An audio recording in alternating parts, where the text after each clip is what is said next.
tambah data atau add data. Kemudian di add data tersebut di sini ada form pengisian add data seperti kode, masukkan kategori dan simbol. Sequence diagram add data buku. Admin akan masuk ke menu data buku. Di data buku tersebut dia ada pilih tambah data juga. Kemudian di data juga ada form pengisian dari tambah data. Jadi ini diisi, kalau misalnya sudah oke, baru nanti disimpan. Kemudian ada sequence diagram add data pengadaan. Admin masuk ke data pengadaan. Data pengadaan dia akan menampilkan pilih penambahan data. Di penambahan data tersebut mengisi form penambahan data. Di sini ada LRS atau tabel dari database yang kita pakai. Di sini ada tabel siswa yang berisi primary key-nya itu kode siswa, nama siswa, NISN, jenis kelamin, agama, tempat lahir, tanggal lahir, alamat, nomor telepon dan foto. Yang kedua ada pengembalian. Primary key-nya itu nomor kembali atau kode dari pengembalian tersebut yang berisikan tanggal kembali, nomor pinjam, denda, dan kode user. Pinjaman detail, kita memiliki primary key yang berisikan cuma nomor pinjam, kode buku, dan jumlah penerbit. Ada primary key yaitu kode penerbit yang itu dicetak dengan otomatis, yang terinput otomatis dari sistem, yang berisikan nama penerbit. Terus ada user yang paling utama untuk menginput dan menghapus atau mengedit atau mencetak dari menu-menu tersebut, berisikan nama user, username, password, dan level. Dan ada menu peminjaman. Primary key tersebut ada nomor pinjam yang berisikan tanggal pinjam, kode siswa, keterangan, nama pinjam, status, dan kode user. Ada juga tabel pengadaan. Primary key tersebut nomor pengadaan atau kode pengadaan tersebut, tanggal pengadaan, kode buku, asal buku, jumlah, dan keterangan. Ada juga tabel kategori yang berisikan primary key kode kategori dan berisi nama kategori. Ada juga menu form buku, tabel buku, primary key tersebut kode buku, judul, ISBN, pengarang, halaman, jumlah, tahun terbit, gambar, sinopsis, dan kode penerbit dan kode kategori.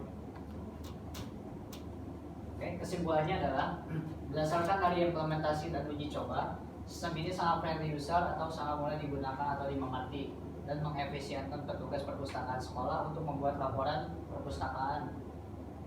Contohnya seperti data buku yang berisikan kategori buku, penerbit, buku, dan pengadaan buku jika ada tambahan data buku, dan yang terpenting dapat mendapatkan data yang valid tentang peminjaman dan pengembalian buku dan perpustakaan. Sarannya adalah sistem informasi perpustakaan ini masih banyak kekurangan dari segi tampilan ataupun fungsi, sehingga sangat-sangat diperlukan pengembangan dalam rangka untuk menyempurnakan sistem ini agar semakin mudah digunakan sehingga sangat membantu petugas perpustakaan melakukan pekerjaannya. Ya, di sini ada tampilan dari login pada program kami dan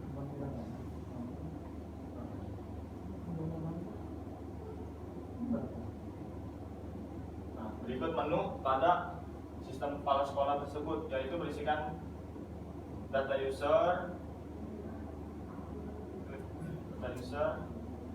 Ini akan menjadi admin jika didaftarkan, yang bisa mengakses hanya kepala sekolah. Dan kemudian laporan.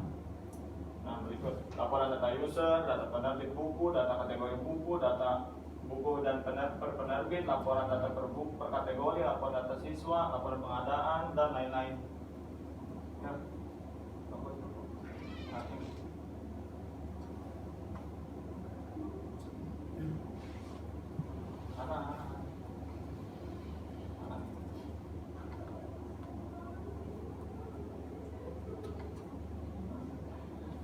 Berikut aktor kedua, yaitu ada admin dan bisa mengakses hanya menginput dari buku yang dari perpustakaan dan transaksi antara peminjam dan pengembalian.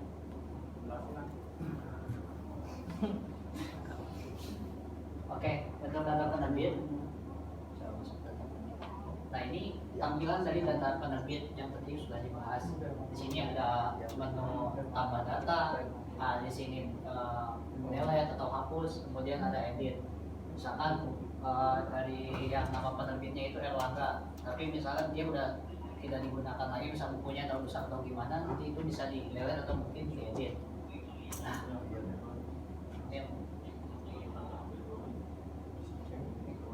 nah untuk kategori, dia isinya ada ini kan tadi ada tambahan menambah datanya. Kemudian isinya itu contoh data kategori itu seperti kategori agama, matematika, bahasa Indonesia, bahasa Inggris, ekonomi, fisika dan lain-lain. Nah, untuk data buku, ini di sini ada pendataan. Misalkan matematika ini untuk kelas berapa dan misalkan bahasa Indonesia untuk kelas berapa. Di sini supaya tidak, ini kan data keseluruhan. Di sini kita bisa pilih kategori di sini untuk melihat matematika, semua matematika untuk semua kelas. Di sini akan nanti tampilkan dan akan muncul datanya. Untuk data siswa sama seperti sebelumnya, ini ada penambahan data. Kemudian di sini data siswa yang akan meminjam, dia akan mengisi dulu data siswa di sini. Nanti dia ada isi nama siswa, jenis kelamin, alamat, nomor telepon. Nah di sini delete edit ini, jika dia sudah mengembalikan, dia bisa di delete atau mungkin dia ada di edit itu ada kesalahan alamat atau mungkin nomor telepon. Nah untuk buktinya nanti dia bisa cetak data siswanya ini untuk nanti dilakukan peminjaman buku. Lalu data pengadaan, di sini ada tambah data pengadaan.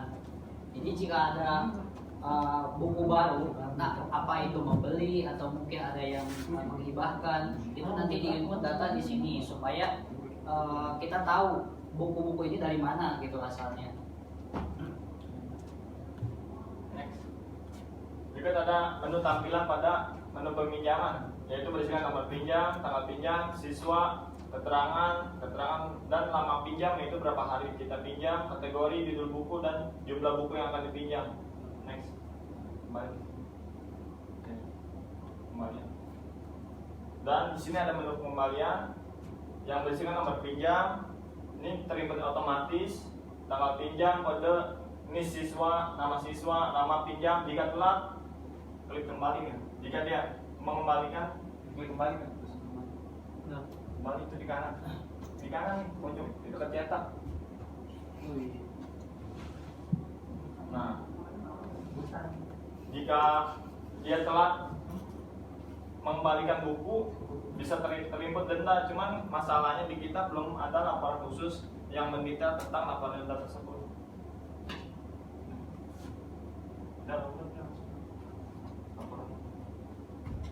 Sekian presentasi dari kami. Kurang lebih mohon maaf. Assalamualaikum warahmatullahi wabarakatuh. Waalaikumsalam warahmatullahi wabarakatuh.